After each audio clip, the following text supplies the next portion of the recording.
Hello sa Colors of Life Outreach Ministry. Ako nga pala si Joy. Isa po akong volunteer sa Colors of Life Outreach Ministry.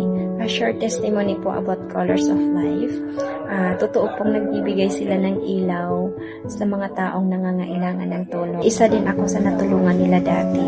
Dati kasi nag-search ako ng mga pages na tumutulong ng mga taong nangangailangan at nahanap ko yung Colors of Life Outreach Ministry.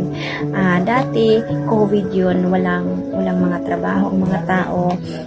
Wala kami sariling bahay, nakikitira lang kami, nahihirapan kami kumuha kung saan para sa mga pang-araw-araw na kailangan namin, especially sa mga bata, lalo na kung nagkasakit yung mga bata.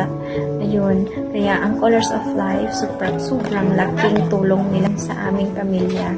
Laking pasasalamat ko sa Colors of Life Outreach Ministry kasi binigyan po kayo ng Diyos ng puso para tumulong sa mga tao.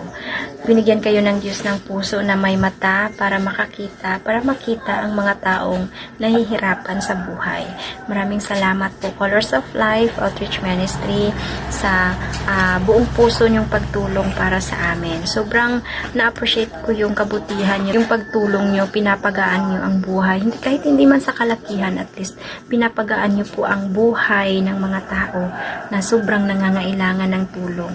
So, totoo nga na nagbibigay talaga kayo ng ilaw sa buhay ng mga tao.